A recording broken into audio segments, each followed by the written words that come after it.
Ne restez pas assis à ne rien faire en attendant que Dieu fasse quelque chose pour vous qu'il vous a déjà donné la puissance de faire.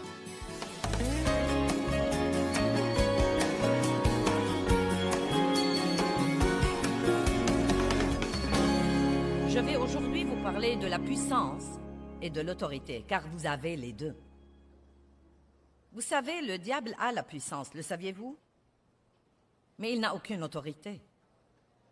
La seule autorité qu'il possède, c'est celle que nous lui donnons, par notre manque de connaissances ou par notre passivité et notre paresse en n'étant pas prêts à faire ce que nous devrions faire. Ne savoir que faire est une chose. Savoir que faire et être trop passif ou paresseux pour le faire en est une autre. Une personne passive veut que quelque chose de bon lui arrive et elle ne fait rien et attend pour voir si ça arrivera. Nous devons être activement engagés. Nous avons parlé hier d'être un soldat dans l'armée de Dieu, comme quoi un soldat, en s'engageant dans l'armée, ne s'embarrasse pas des affaires de la vie civile, et comme quoi un soldat est toujours sur ses gardes, surtout en temps de guerre. Il ne va jamais au front de bataille avec une attitude désinvolte, passive, somnolente. Il est sur ses gardes, il observe, il est alerte, il est prompt à remarquer ce qui se passe. Et nous devons être comme ça. Nous devons faire attention quand il y a quelque chose de bizarre qui se passe dans notre esprit, quand nous avons des pensées bizarres qui ne sont pas pieuses, quand nous avons des émotions qui ne sont pas pieuses, et nous devons venir contre elles. Au lieu de dire « Eh bien mince alors, je me demande ce que c'est », nous devons venir contre elles. Nous allons continuer à parler de la façon dont Dieu nous a équipés comme soldats et nous a donné ce dont nous avons besoin. Hier, nous avons parlé des armes offensives de la parole, du nom et du sang. Aujourd'hui, nous allons parler de la puissance et de l'autorité et nous allons parler des armes défensives que Dieu nous a données. Je vous encourage à ne manquer aucune de ces sessions.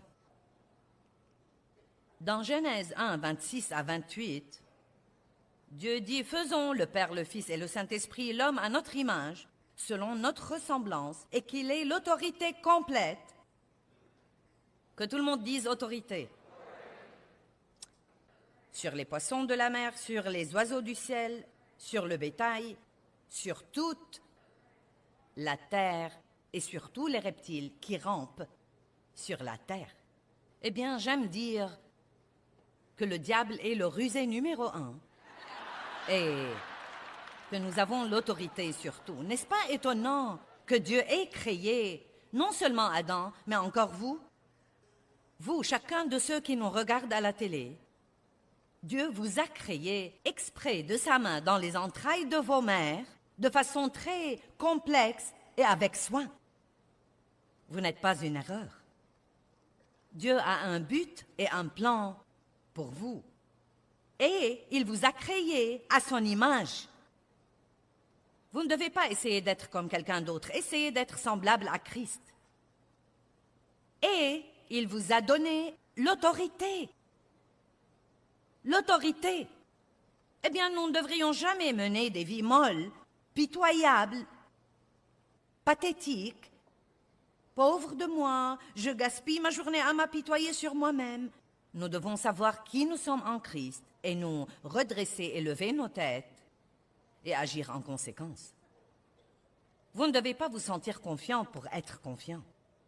Vous ne devez pas vous sentir quelque chose pour être quelque chose. Nous devons apprendre à vivre selon qui nous sommes et non selon ce que nous ressentons. Si nous vivons selon qui nous sommes, nos sentiments nous rattraperont. Amen. Continuons à lire ceci. Donc Dieu créa l'homme à son image, il créa l'homme à l'image de Dieu selon sa ressemblance, il créa l'homme et la femme. Et Dieu dit, Dieu les bénit. Dites, je suis béni. Et il leur a dit, soyez féconds, multipliez, remplissez la terre et dominez-la. Utilisez votre autorité en utilisant toutes ces ressources énormes au service de Dieu et de l'homme. Et c'est là que nous nous attirons des ennuis, car nous voulons prendre ces ressources et les utiliser pour nous-mêmes. Et dès le début, Dieu a dit à Adam, « Écoute, je vais te bénir. Tous tes besoins seront satisfaits, mais je vais te bénir d'une telle façon que je veux que tu prennes ce que tu as et que tu l'utilises pour me servir et pour aider les autres. » Et là encore, dominer, c'est-à-dire ayez l'autorité sur les poissons, les oiseaux, etc. Mais nous savons en lisant la parole de Dieu qu'Adam et Ève ont désobéi à Dieu. Ils n'ont pas protégé l'autorité que Dieu leur avait donnée. Ils n'ont pas vécu sur leur garde. Ils avaient une attitude désinvolte. Ce qui est arrivé dans le jardin n'était pas que la faute d'Ève. Ne l'accusez pas de tout ça. Adam était l'homme, il était responsable. Il n'aurait pas dû manger le fruit qu'elle lui avait offert. Il aurait dû dire, « Femme, quel est ton problème? »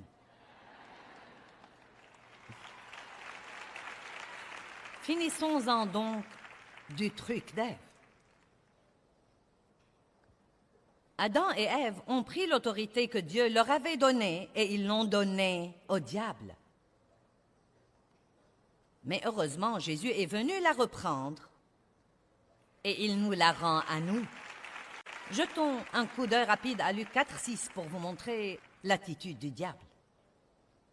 Et il lui dit, le diable parlait à Jésus quand il a été tenté dans le désert. « Je te donnerai tout ce pouvoir, toute cette autorité. » L'abruti, Jésus avait déjà tout le pouvoir et toute l'autorité. « Je te donnerai tout ce pouvoir, toute cette autorité et toute leur gloire, leur splendeur, leur excellence, leur prééminence, leur dignité et leur beauté, car elle m'a été donnée et je la donne à qui je veux. » Eh bien, qui la lui a donnée? Adam et Ève. Ils ont pris ce que Dieu leur avait donné. Ils ne l'ont pas protégé, ne l'ont pas gardé. Je me demande combien de choses Dieu nous a données et nous ne les protégeons pas et nous ne les gardons pas. Pensez-y un instant. Vous avez la justice de Dieu en Christ si vous êtes un chrétien régénéré. Vous avez comme un don la condition juste devant Dieu. Mais quand l'ennemi vient avec la culpabilité et la honte et le blâme et la condamnation, est-ce que vous gardez cette justice? Ou vous croyez les mensonges du diable? Quand Satan vient avec la condamnation, la première chose que nous devons dire, c'est « Je suis la justice de Dieu en Christ. Va-t'en d'ici. Je n'écouterai pas tes mensonges. » Mais que faisons-nous? Très souvent, nous vivons selon nos sentiments.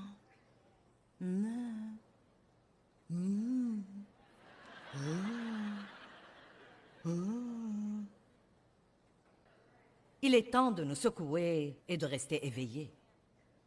Je peux faire ça aujourd'hui avec succès, mais je vais vous dire la vérité. Vous devez rentrer chez vous. Et je ne peux pas vous accompagner. Je dois rentrer chez moi. Je vous verrai à la télé lundi matin. J'espère que cela vous donnera un peu de vitamines pour tenir le coup. Mais tôt ou tard, vous devez apprendre à faire ce truc vous-même. Tôt ou tard, vous devez apprendre que faire et être prêt à le faire en temps d'épreuve. Jésus a su quoi faire en temps d'épreuve. Jésus nous a rachetés. Il nous a rachetés de l'ennemi. Nous avons été adoptés comme enfants de Dieu. Il nous a donné son nom. Notre aîné à Dave et à moi est d'un mariage que j'ai fait quand j'avais 18 ans. C'était un cauchemar, mais j'ai eu un enfant vers la fin de ce mariage et l'ai nommé David. Et c'est très intéressant. J'ai rencontré Dave quand il avait 10 mois et nous nous sommes mariés après le premier anniversaire de David. Et devinez quoi? Dave l'a adopté et lui a donné son nom. Et je me souviens quand nous sommes allés consulter l'avocat pour l'adoption, que l'avocat a regardé Dave et lui a dit « Tu te rends compte en adoptant cet enfant qu'il aura les mêmes droits que tous tes propres enfants si jamais tu en auras? Légalement, il est ton enfant, tout comme tous tes autres enfants. Donc, Dieu nous a adoptés dans sa famille et Dieu nous voit comme il voit son propre fils Jésus. » Amen. Le même héritage. C'est une chose que l'avocat a mentionnée. Il aura le même héritage. Eh bien, nous n'avons jamais eu un problème là-dessus. Il n'est jamais question de demi-frère ou de beau-fils. Il est le fils de Dave. Point final. Et nous l'aimons et il fait un travail phénoménal. Il est responsable de nos missions mondiales. Et ce qui est très intéressant, c'est que tout le monde lui dit tout le temps « Tu ressembles à ton père ». Et bien sûr, je crois que c'est possible dans l'économie du royaume. Mais ce que je veux dire, c'est que vous êtes vraiment un fils ou une fille de Dieu. Ce n'est pas une petite chose chouette que nous vous disons. Vous êtes un enfant de Dieu et vous avez reçu le nom de Jésus-Christ. Et ce nom a l'autorité. Afin qu'au nom de Jésus, tout genou fléchisse dans les cieux, sur la terre et sous la terre. Vous savez quoi? Mon nom est loin d'être aussi puissant que ce nom, mais j'ai quelques personnes dans ma vie qui aiment lancer mon nom au hasard. Et je dis à certains parfois, s'ils ont du mal à obtenir quelque chose, dites-leur que Joyce a dit de vous le donner. Donc, quand vous avez l'autorité et que vous décidez de partager cette autorité avec quelqu'un d'autre, ça marche pour lui comme ça marche pour vous. Donc, Jésus a payé pour que nous ayons cette autorité. Et c'est dommage que la moitié du temps, nous ne prenions même pas la peine de l'utiliser. Ne restez pas assis à ne rien faire en attendant que Dieu fasse quelque chose qu'il vous a déjà donné l'autorité de faire dans votre vie. Je crois que je ferais mieux de dire ça encore une fois. Ne restez pas assis à ne rien faire en attendant que Dieu fasse quelque chose pour vous qu'il vous a déjà donné la puissance de faire. Eh bien, Dieu, j'ai besoin de toi pour me débarrasser du diable. Non, débarrassez-vous du diable vous-même, réprimandez-le, résistez-lui, remettez-le à sa place.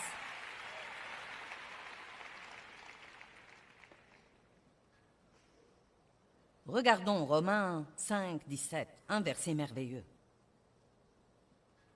Car si, par la faute, défaillance et offense, d'un seul, la mort a régné par lui seul, il parle d'Adam. À plus forte raison, ceux qui reçoivent l'abondance de la grâce imméritée de Dieu et du don de la justice, qu'il les met dans une condition juste, devant lui, régneront-ils comme des rois dans la vie par un seul Jésus-Christ, le Messie. Il dit donc, si nous avons tous reçu la condamnation par un seul homme, et que nous avons tous l'occasion de recevoir la justice par un seul homme, Jésus-Christ, si nous savons qui nous sommes en lui et que nous connaissons cette justice, nous pouvons régner, gouverner comme des rois dans la vie. Mais j'ai mentionné quelque chose hier que je veux mentionner encore une fois. David, le jeune berger David, avait très peu de chances d'être roi. En fait, quand le prophète est venu oindre un nouveau roi, il a été envoyé par Dieu pour oindre un nouveau roi de la famille de Jessé. Il a passé en revue tous les frères et personne n'a pensé à David. Peut-être que vous êtes celui qu'on ne prend pas en considération et qu'on oublie, mais Dieu vous prendra en considération. Dans l'économie de Dieu, le dernier sera premier, et Dieu utilise les choses faibles et les choses folles du monde pour confondre les sages. Dans l'économie de Dieu, vous ne devez même pas avoir beaucoup d'atouts dans le naturel. Vous n'avez besoin que de l'onction de Dieu sur votre vie. Il vous donne la possibilité de faire tout ce que vous devez faire. Je regardais Israël mener l'adoration ce matin, et j'ai dit à Dave, il est si détendu et si loin, et je connais son milieu, je sais d'où il est issu. D'un milieu vraiment dur, d'une situation dure. Israël, monte ici vite, je vais te faire raconter ça. Je vais la voir dans mon émission de télé.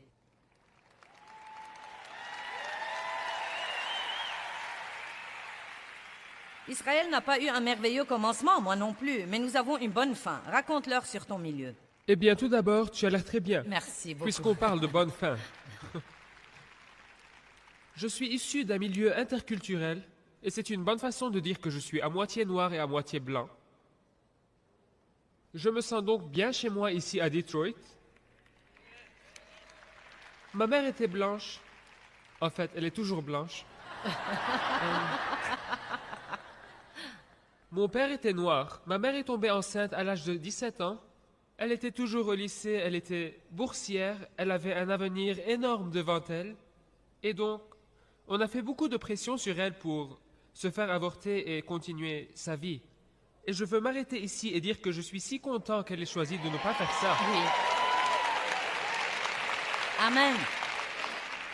Pour résumer cette longue histoire, elle se droguait tout au long de sa grossesse. On l'a chassée de la maison de ses parents. Elle s'est retrouvée à 3000 km de chez elle. Elle a fini par devenir sans-abri. Et c'était un vrai gâchis. L'État de la Californie a dit « Écoute, nous allons devoir enlever ton bébé. Tu es une mère inapte. Renonce officiellement à lui maintenant. » Et quand elle était enceinte de 8 mois, elle descendait la rue. Et une dame de l'autre côté de la rue l'a vue, s'est approchée d'elle et lui a dit « Je ne te connais pas, mais j'ai senti que je devais venir et te dire que Jésus t'aime. Tu n'es pas oublié, tu n'es pas abandonné, tu n'es pas seul. » Et littéralement, là dans la rue, juste là dans la rue, elles ne pouvaient pas s'agenouiller, mais elles se sont assises sur le bord du trottoir et elle a donné sa vie au Seigneur. Et je veux vous raconter le miracle qui est arrivé. À partir de ce moment, elle n'a jamais plus touché à la drogue à partir de ce moment-là. Merveilleux. Et je n'ai jamais passé un jour sans elle. Dieu a fait un miracle et je ne lui ai pas été enlevé. Et maintenant, 41 ans plus tard, elle et mon père servent Dieu au Nouveau-Mexique. Ils servent Dieu là depuis 30 ans et elle a tous les jours l'occasion de revivre ce qui lui est arrivé. Et je crois quelque chose que Chris Kane dit toujours, les meilleurs sauveteurs sont ceux qui ont été sauvés. Oui, amen. Merci Israël. Que Dieu te bénisse. Et bien sûr, vous savez que mon père a abusé de moi sexuellement pour des tas et des tas d'années. Si cette histoire vous intéresse, prenez mon témoignage. Il est intitulé « Une vie ». Il vous raconte un peu plus les détails horribles et vous commencerez à vous demander comment quelqu'un peut s'en remettre. Eh bien, parce que Jésus nous a rachetés. Il nous a rachetés par son sang et il nous a donné son autorité, sa puissance, son nom. Et il est temps que nous nous levions et agissions selon qui nous sommes. La tête et non la queue en haut et jamais en bas. Et arrêtez de nous traîner et d'agir comme la queue de tout. Il est temps que nous régnions comme des rois. David avait le moins de chance. Le jeune berger était celui qui avait le moins de chance, celui que personne ne prenait en considération, mais il était celui que Dieu a oint. Mais voilà une chose intéressante. Il n'est devenu roi que 20 ans plus tard. Une des choses qu'il a dû faire pendant ce temps était d'affronter Goliath, de l'affronter face à face. David l'a regardé et a dit, « Toi, tu viens à moi avec une lance et une épée, mais je viens à toi au nom du Seigneur des armées. » Il savait la puissance qui était dans le nom de son Dieu. Dieu veut que vous régniez comme un roi dans la vie. Il veut que vous donniez l'exemple partout où que vous alliez, de joie, de paix, de confiance. Nous ne pouvons pas aller dans le monde et nous fondre dans tous les autres. Vous ne vous appartenez pas. Le saviez-vous? Vous avez été racheté à un grand prix. Vous ne vous appartenez pas. Arrêtez donc d'essayer non seulement de gérer votre vie, mais encore d'être le Saint-Esprit junior et de dire à Dieu comment tout gérer aussi.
Savoir qui nous sommes en Christ, ce qu'il a fait en nous. Non, mais la liste n'en finit pas, c'est vraiment étonnant. Ce serait étonnant, mais le diable va toujours essayer de nous voler notre identité. Il a inventé le vol d'identité longtemps avant que quiconque sur Terre ne commence à le faire. Il ne veut pas que vous sachiez qui vous êtes. Il ne veut pas que vous compreniez ce que veut dire être un enfant de Dieu. Il ne veut pas du tout que vous le compreniez. Il a même essayé de voler l'identité de Jésus. Regardons Luc 4, verset 3. Puis le diable lui dit, « Si tu es fils de Dieu, si tu es fils de Dieu. » Regardons le verset 9. Ensuite, il le conduisit à Jérusalem et le plaça sur le haut du temple et lui dit, « Si tu es fils de Dieu. » Vous savez, tant que vous croyez que vous devez faire vos preuves aux autres personnes, vous aurez toujours un genre de tourment dans votre vie. Vous ne devez prouver rien à personne. Tout ce que vous devez faire, c'est d'être ce que vous êtes, un enfant de Dieu ou un d'autorité, de puissance, du nom.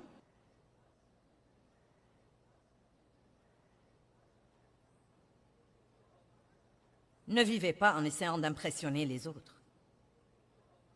Vivez vos vies libres. Vous avez la puissance et l'autorité. Dites, j'ai la puissance et l'autorité. En fait, je vais vous apprendre aujourd'hui que vous êtes un super-héros. Mince alors, vous ne devez pas vous tourner vers Batman et Superman et Power Rangers et toutes ces choses. Vous savez quelque chose, ça m'étonne ce que les gens affluent aux films des super-héros. Ce sont parmi les films les plus courus. Pourquoi? Parce que le monde veut des héros. Et Dieu s'attend à ce que vous soyez le héros. Le saviez-vous? Dieu s'attend à ce que vous soyez le héros de vos enfants. Il s'attend à ce que vous soyez le héros dans votre voisinage. Il s'attend à ce que vous soyez le héros dans votre lieu de travail. Dieu s'attend à ce que vous soyez un super-héros. Je vais vous lire quelque chose qui est parvenu à notre bureau il y a plusieurs années. Une mère nous a écrit et a dit ceci. Je n'invente pas ceci, le voici. Ma sœur gardait mon fils âgé de 4 ans. Pendant que lui, Noé, jouait avec son fils et sa fille, ils ont décidé de jouer au super-héros. Ma nièce a crié « Je suis Superwoman ». Mon neveu a crié « Je suis Superman ». Mais mon fils, Noé, a pris une position, a brandi son épée imaginaire et a crié « Je suis Joyce Meyer ».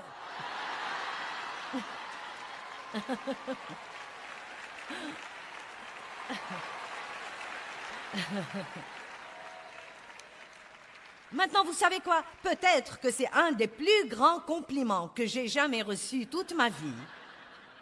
Qu'un enfant de 4 ans me voit comme un super-héros qu'il aime beaucoup et qu'il veut imiter. Allez, je vous parle aujourd'hui.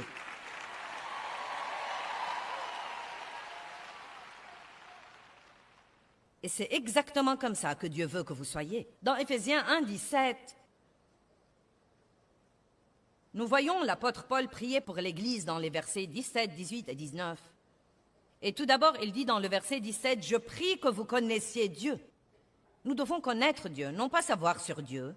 Dans le verset suivant, le verset 18, il dit, « Et que vous sachiez et compreniez quelle est l'espérance de son appel et quelles sont les richesses de son héritage dans les saints, que vous sachiez qui vous êtes en Christ. » Et dans le verset suivant, il dit, « Et que vous sachiez et compreniez quelle est la grandeur infinie, illimitée, exceptionnelle de sa puissance en nous et pour nous qui croyons. » Donc vous devez connaître Dieu, savoir qui vous êtes en lui et connaître la puissance qui est disponible pour vous comme croyants en Jésus-Christ. Il n'y a rien chez un chrétien qui doive jamais être faible et mou et sous quelque chose tout le temps.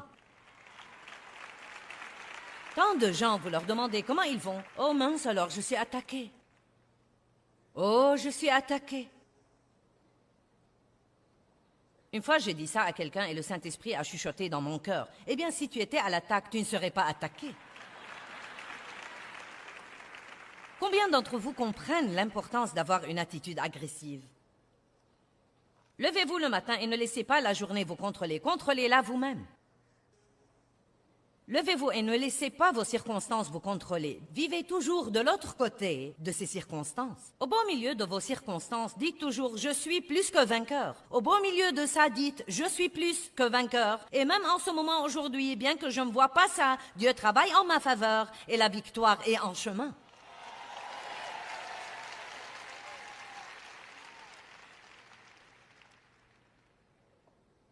Vous devriez être un super-héros spirituel. J'aime ça. Le monde a désespérément besoin de bons exemples. Mon mari a été un héros pour moi. J'ai observé sa paix, j'ai observé sa joie, et plus que toute autre chose, j'ai observé sa stabilité. Le seul fait d'être stable amène les gens à vous admirer et à vouloir ce que vous avez, parce que nous n'avons pas beaucoup de stabilité dans le monde aujourd'hui. Nous avons ces hauts et bas un peu partout. et tout est dysfonctionnel et bizarre au maximum. Mais Jésus est le même hier, aujourd'hui.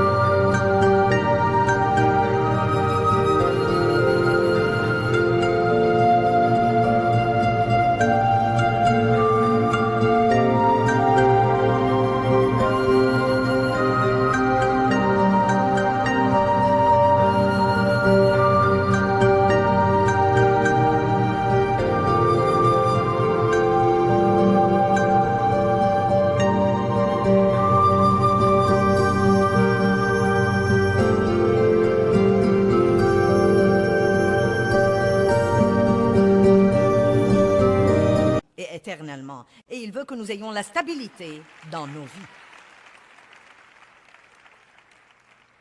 Romains 8, 31.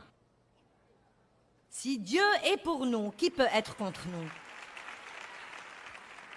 Si Dieu est de notre côté, qui craindrons-nous? Qui peut être notre adversaire si Dieu est de notre côté? Qui croit que Dieu est avec lui et qu'il est de son côté? Bon. À ce moment-là, vous savez quoi? Quoi qu'il arrive dans votre vie, vous pouvez lever vos têtes et dire « Je ne sais pas ce que fait Dieu, mais je sais vraiment que Dieu s'occupera de moi. » Et vous devez verbaliser votre foi en Dieu. « Dieu, je te fais confiance, je te crois. » Ne parlez pas de vos soucis et à quel point tout est terrible. Parlez de ce que fait Dieu. Parlons de ce que fait Dieu beaucoup plus que nous ne parlons de ce que fait le diable. Pouvons-nous faire ça? Eh bien, comme croyants en Jésus-Christ, nous avons l'autorité du nom de Jésus, la parole de Dieu et le sang de Jésus-Christ. Ce sont des armes que nous pouvons utiliser dans notre guerre spirituelle. Nous avons la grâce, nous sommes cohéritiers avec Christ, nous sommes pardonnés, nous sommes rachetés, nous sommes justifiés, sanctifiés, oints, et nous devons apprendre à vivre comme des super-héros et marcher dans la vérité de la parole de Dieu dans nos vies de tous les jours et ne pas laisser l'ennemi remporter la victoire.